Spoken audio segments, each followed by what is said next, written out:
ഇത് മഞ്ഞപ്പുറ മാസ് മോട്ടോഴ്സിനായിരുന്നു നമ്മുടെ hero pleasure വണ്ടി നമ്മളത് വർക്കിന് കയറ്റിയിട്ടുണ്ട്. അത് സ്റ്റാർട്ടിങ് കംപ്ലയിൻറ്റ് അതുപോലെ റണ്ണിങ്ങിൽ ഓഫായി പോകുന്ന കംപ്ലയിൻ്റ് ആയിട്ടാണ് വന്നിരുന്നത്. നമ്മൾ സ്റ്റാർട്ടിങ് കംപ്ലയിൻ്റ് ഒന്ന് ചെക്ക് ചെയ്യാൻ വേണ്ടി കിട്ടിയിരുന്നു. അത് നമ്മൾ കാർബറേറ്ററിൻ്റെ ഭാഗം ഒന്ന് ചെക്ക് ചെയ്യാൻ വേണ്ടി നമ്മൾ അയച്ചിട്ടുണ്ടായിരുന്നു.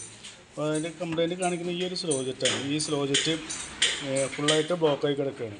അതൊക്കെയാണ് സ്റ്റാർട്ടിങ് കംപ്ലയിൻറ്റും ആ റണ്ണിങ്ങിനും ഓഫായി പോകുന്ന ഒരു കംപ്ലയിൻ്റൊക്കെ കാണിക്കുന്നത്. എന്നിട്ട് നമുക്ക് ഫുള്ളായിട്ട് ആ കാർബറേറ്റർ ഒന്ന് ക്ലീനർ വെച്ചിട്ടൊന്ന് ഫുള്ളായിട്ട് ക്ലീൻ ചെയ്ത് ഈ ഒരു സ്ലോ ജെറ്റ് മാറ്റിയിട്ട് വേണം റീസെറ്റ് ചെയ്യുക. അതുപോലെ തന്നെ നമ്മളതിൻ്റെ എയർ ഫിൽറ്ററൊക്കെ ഒന്ന് ചെക്ക് ചെയ്യാൻ വേണ്ടി അയച്ചിട്ടുണ്ട്. എയർ ഫിൽറ്റർ നമുക്ക് നല്ലൊരു കുഴപ്പമൊന്നും കാണിക്കുന്നില്ല. ഒന്ന് ക്ലീൻ ചെയ്തിട്ടാൽ മതി, വേറെ കുഴപ്പമൊന്നുമില്ല. എയർ ഫിൽറ്റർ നോക്കുന്ന കൂട്ടത്തിൽ നമ്മൾ പ്ലഗും കൂടി ഒന്ന് ചെക്ക് ചെയ്യാൻ വേണ്ടി അയച്ചിട്ടുണ്ട്. നിലവിൽ പ്ലഗ് ആയാലും നിലവിൽ വേറെ കംപ്ലയിൻ്റ് ഒന്നും കാണിക്കുന്നില്ല. പ്ലഗ് നമുക്ക് ക്ലീൻ ചെയ്താൽ നമുക്ക് ഈ കാർബണിൻ്റെ ഈ ഇവിടെ വരുന്ന ഈ ഒരു എയർ ഹോസ് ഉണ്ട്, ഒരു പൈപ്പ്. ഈ ഒരു പൈപ്പൊന്ന് നമുക്ക് മാറ്റിയിടണം കേട്ടോ. അത്യാവശ്യം കംപ്ലയിൻറ്റ് വന്നു തുടങ്ങിയിട്ടുണ്ട്.